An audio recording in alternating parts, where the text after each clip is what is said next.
On HBO's Real Sports, two of the 22 accusers in those civil lawsuits for sexual misconduct against Deshaun Watson will be interviewed for the first time.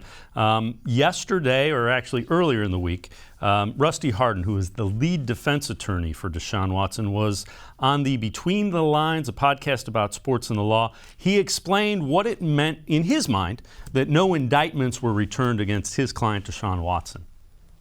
It wasn't that they declined. I mean, you instinctively used it, but you don't mean it that way. It wasn't that they declined to indict. They found there was no probable cause that there was any evidence that he committed a crime, and therefore there was no indictment. In fact, Brazoria County did it a little bit differently. They decided not to bring any charges, not only any charges, but to have no official action by the grand jury through a no bill. And the prosecutor, the district attorney's office in Brazoria, which I think intellectually makes sense, says, look, if a grand jury finds that there's no evidence that a person committed a crime, a no bill still puts him or her into the system. There's an action. So that person will still have that the rest of their life. And so if we find that there was no crime, then we should not have the grand jury take any action. So the grand jury would choose not to act at all. And again, we remind you, this is Rusty Hardin, the defense attorney for Deshaun Watson, the lead defense attorney. He talked on that same podcast about the biggest misconception that he's dealing with the whole Deshaun Watson case. Is that there was this massive sexual activity going on him with massages, that he was trolling on massages on the internet to find people to have some kind of sexual activity with.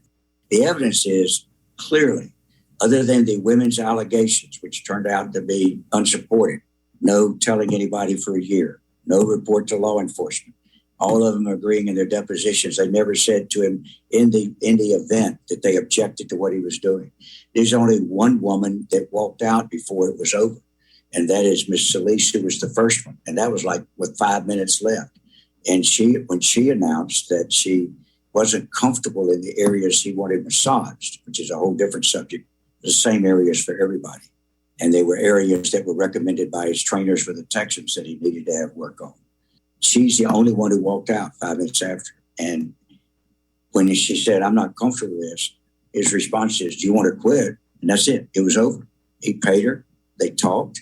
He apologized if it made her feel uncomfortable, and he left. That's the first lawsuit. With that, let's welcome in Brad Ward from brownswire.com, as well as the All Eyes on Cleveland podcast. And again, Brad, I preface all that by saying it is the defense attorney, the lead defense attorney, so it's going to be heavily slanted toward Deshaun Watson. Sure. Yeah, absolutely. Rusty, I listened to the whole podcast. Rusty's certainly an interesting guy.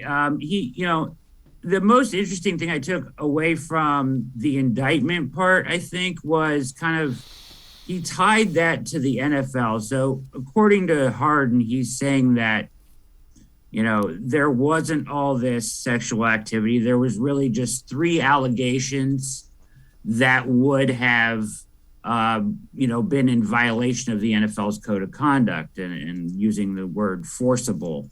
They're claiming that the evidence showed that those were consensual, or not enough evidence to show that they were forcible sexual acts. Therefore, there was no bill, there was no indictment. And in the 10 cases that were, or allegations that were put forth into the grand jury, 2 of those 3 cases that he's talking about being in violation of the NFL's code of conduct were dismissed or given no bill. And so he's basically saying, yeah, sure, the NFL can check up on this, but the grand jury basically already weighed in on this, and that should be enough for the NFL to dismiss those 2. And then he's saying the third one, the third accuser or allegation is not credible.